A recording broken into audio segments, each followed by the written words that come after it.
Do this. So I guess let's just start off by having you kind of, introduce yourself to anyone who might be watching this who might be not be familiar with you. Okay, great. Well, my name is Buckner, but my friends call me Duke. I'm from the great city of Walterboro, South Carolina, which is in the low country not far from Charleston, South Carolina. I graduated from Walterboro High School in 1990. I went on to South Carolina State University and graduated with a degree in English education from South Carolina State in 1994. I began my professional career as a middle school English teacher. I taught seventh grade language arts, and I went on to Walterboro High School to teach 10th and 11th grade English. And then my wife and I decided that we wanted to do something together, so we decided to start a weekly newspaper in my hometown of Walterboro, South Carolina. So we published a weekly paper. We were members of the South Carolina Press Association for almost 7 years, when finally my heart, ever since I was in high school, was to become an attorney. And finally that opportunity was open for me. I was accepted to Nova Southeastern University in Fort Lauderdale, Florida. So we sold the newspaper, moved to Florida, and in 2007 I graduated from Nova, passed the Florida bar, and got my first job as a public defender in Fort Lauderdale. So I practiced law in the state of Florida for a couple of years, and then my dad back home in South Carolina was diagnosed with lung cancer, and he asked me to come back home to Walterboro. And that was in 2009. So I came back home to Walterboro, and I ran for the Walterboro City Council. I was very concerned about our community. I ran for the City Council. I was elected to City Council. And then I took the South Carolina bar, and I passed. And in 2012, I opened my own law firm, Buckner Law Firm. And I've been practicing law in the great state of South Carolina since 2012. So August will be 8 years. And I have 3 offices, one here in Walterboro, one in Hampton, and then I have a satellite office in Beaufort County. And so that's my professional background. Awesome. Now, have you kept that Walterboro City Council position since then, or no? No, I served one term on the Walterboro City Council. Gotcha. One term on the Walterboro City Council, yes. Okay. Yes. And now here you are in 2020. You find yourself running against one of the most well-known senators in the, really not just in the state, but in the country, in Lindsey Graham. Tell me about what made you want to make that decision to run for Senate.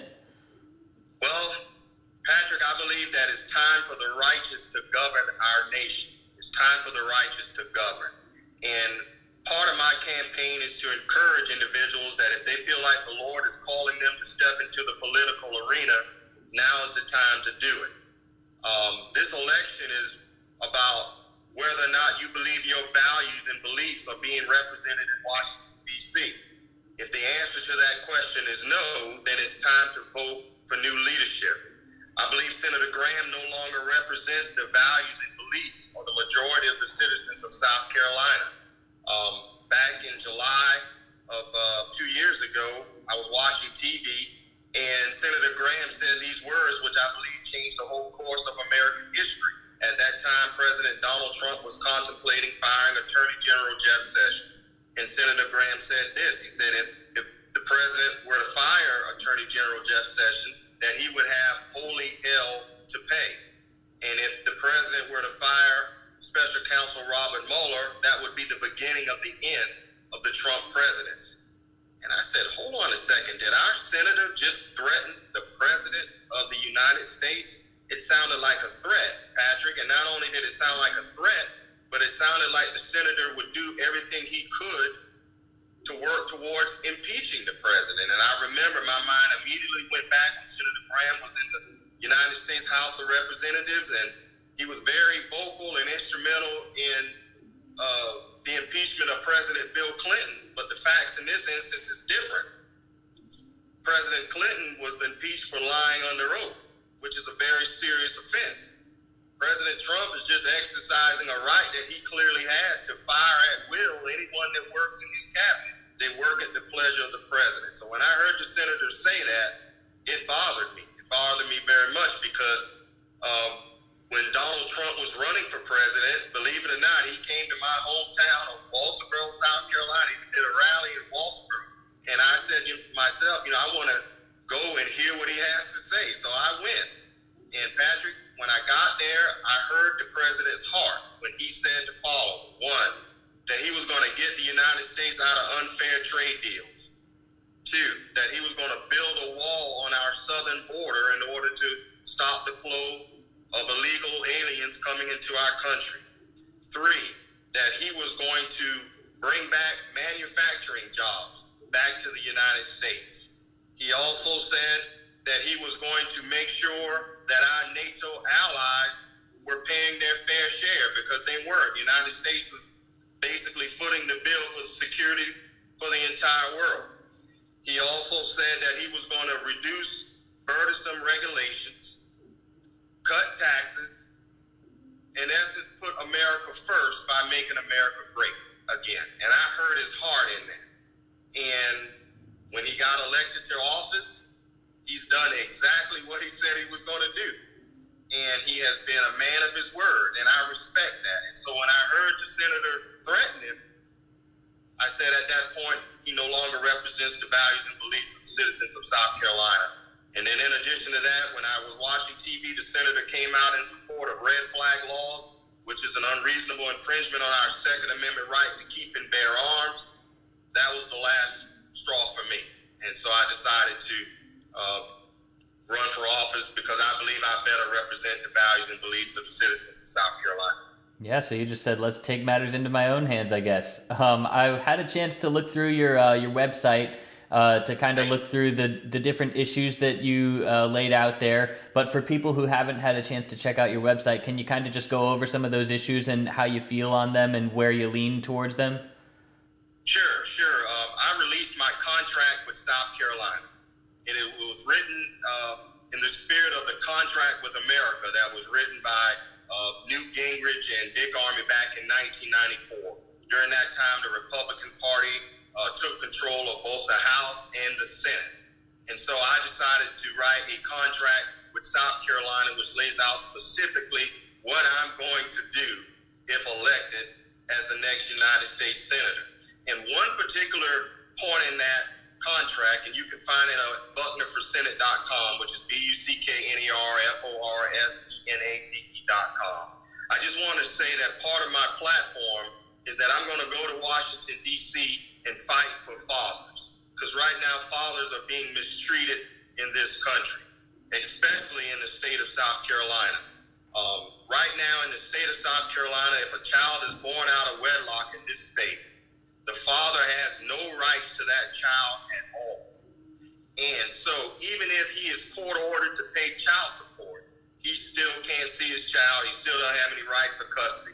So part of my contract with South Carolina is my Fatherhood Preservation Act, which says this: if you are a father in South Carolina and you're court ordered to pay child support, and you are a law-abiding citizen, that immediately upon being court ordered to pay child support, you will receive joint custody and standard visitation with your child, because it is proven from research that fathers who are positively involved in the life of their children help that child to grow and mature and to develop in a positive manner. And so we need fathers back involved in the life of their children.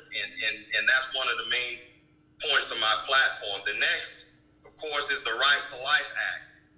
Right now, Patrick, and these are the most recent numbers I could get, but in 2018, there were 10,732 abortions performed in the state of South Carolina, and that's according to South Carolina DHEC. That's a lot of abortions. And I believe that life begins at conception, that children are a blessing from God, that they're not a burden. And therefore, in order to reduce the number of abortions, not only in South Carolina, but across the nation, my position is that they be prohibited with no exceptions. And then second is my Second Amendment Protection Act. Again, as I mentioned earlier, our Second Amendment rights have been slowly chipping away at. And we cannot allow our Second Amendment rights to be infringed. The forefathers of our Constitution made it clear that we, the people, have the right to keep and bear arms. And they put that in there because had it not been for the fact that the colonists had muskets when the British came to squelch the rebellion, you and I would be British subjects today.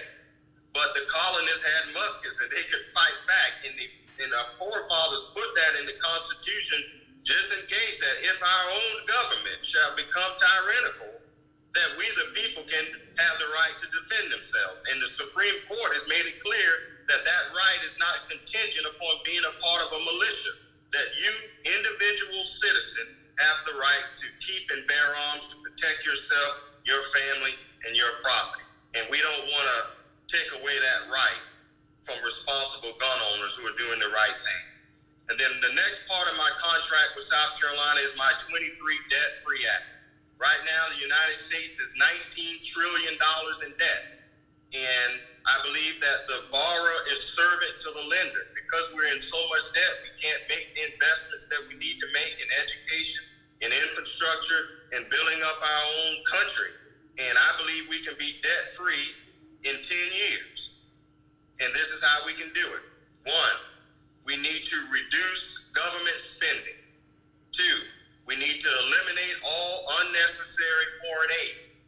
3, we need to give the president a line item veto, because when these budget proposals and bills come before the president, he needs to be able to go through that bill and strike out the pork and the fat, but yet the bill continue to be signed and, become legislation. Next, we need to make sure that businesses who are underreporting wages are not allowed to do so, because we have businesses who are hiring and knowingly hiring illegal immigrants that are underreporting wages. That has to stop. So I'm in favor of strict enforcement of those businesses that do that, because we're not getting the revenue in order to pay taxes. Like, they're not paying taxes, and so we need that revenue. And then next, we need to designate that all unnecessary U.S. property that we don't need, we need to sell it, auction it off, and then take all of that money and pay off our national debt. And I believe that we can do that in 10 years. And the reason I believe we can do that in 10 years, I can talk personally. When I graduated from law school, I had $150,000 in law school loans. I had a mortgage, medical bills, and a couple of car notes and credit card bills. I was about $250,000 in debt. Fast forward 10 years later, today I'm debt-free. I owe no man nothing. And the way you do that is reduce spending, take extra money and pay off your debt, work hard, and over time, you're able to be debt-free. If I can do it in 10 years, I believe our government also can do it in 10 years. And then the last issue is this. Right now in the state of South Carolina, we're seeing diseases in early ages, heart disease, diabetes in children and adolescents. Something is wrong with that, and I believe the food that we eat, Patrick, has a lot to do with that. So I believe that you are what you eat. Therefore, I'm a proponent for the expansion, the promotion of organic farming and organic livestock cultivation, because we need to eat good food. I believe if we eat good food, we'll feel better, we'll have less disease and less problems with our body. And right now, the food that we're eating doesn't have the nutrients that we need in order to fuel our body and be healthy.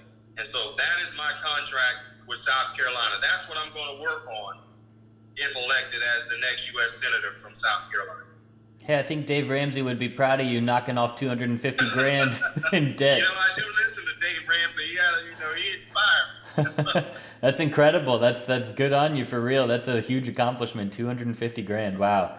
Thank you. I don't think we can do this interview without discussing the coronavirus and the government's response to coronavirus. So I just want to kind of hear about, what your thoughts are when it comes to, I was actually talking with one of your opponents a little bit earlier today, Joe Reynolds, just about how so many people are on either the side of open up everything right now, let's get back rolling things. And then there's people on the other side who say, well, let's, think about people's lives. If you say anything other than that, then you don't care about people who might die from this disease. Where do you fall in between all of that?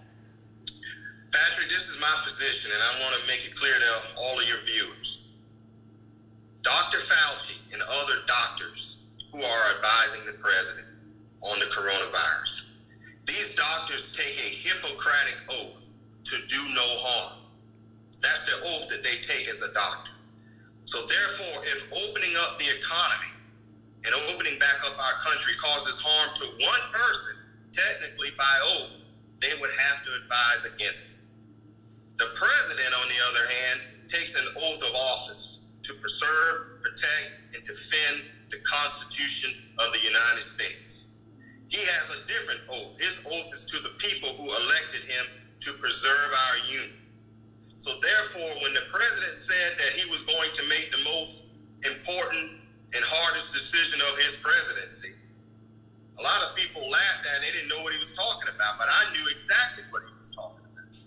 He would have to make a decision sort of like the same decision that President Abraham Lincoln had to make, wherein we couldn't continue as a country half free states and half slave states.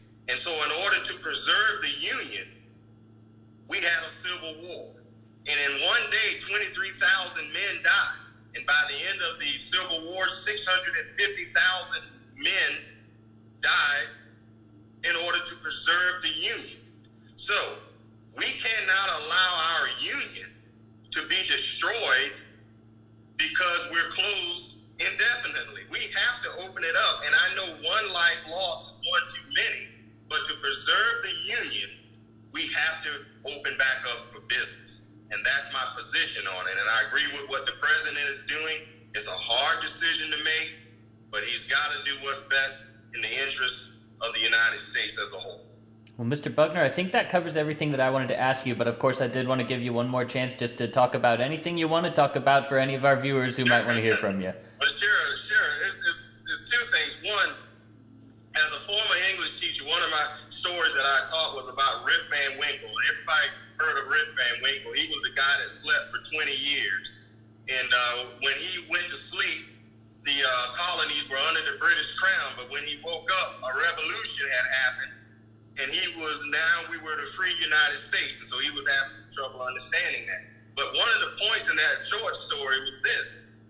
Rip Van Winkle was well loved by everybody in the community. They loved Rip because he was always cutting other people's grass, fixing everybody's houses, doing chores for everybody, doing everything and helping everybody out. But his wife was very angry with him because his own house was falling apart. And she would say, how can you go out and rake everybody else's yard and fix everyone else's house? Your own house is falling down. And so the point of it is charity begins at home.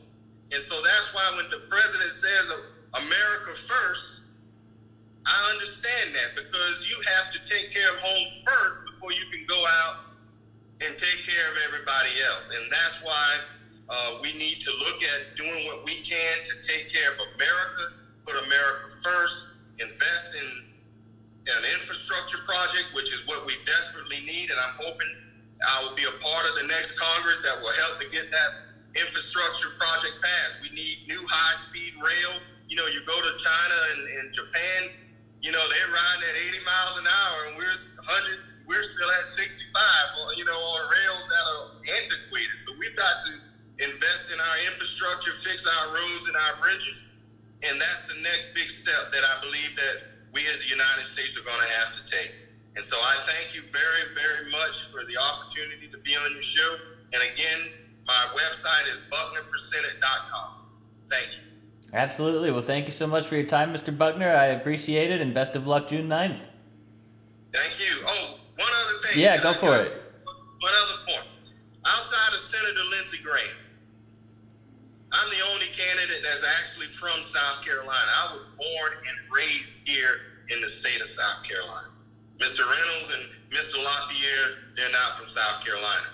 Therefore, because I'm from South Carolina, I believe I have a unique understanding and experience of South Carolina that the other candidates who are not from South Carolina don't have. For example, I know what it means to go out in a field and cut a piece of sugar cane and slice it up and take a piece and suck on that thing until it dries up in your mouth. You understand? Or go down to Bears Island in the low country of South Carolina with a chicken neck and a string and a fish net and go crabbing, or go up in York County and pick apples in one of the apple orchards they got up there, or drive up to Cesar Head State Park and look over the mountains and see the most beautiful land in the world, which is South Carolina. And so these are experiences that I have that are unique to South Carolina that I believe the other candidates who are not from South Carolina, they don't understand. And so I just wanted to make that point. And this is my home, and I believe I'm best to represent the values and beliefs, the conservative values and beliefs of the citizens of South Carolina. Awesome. Well, thank you so much for your time, Mr. Buckner. I appreciate you, and hope you have a good rest of your day. Yes, have a great day. Thank you, sir. All right, Bye-bye. thank you.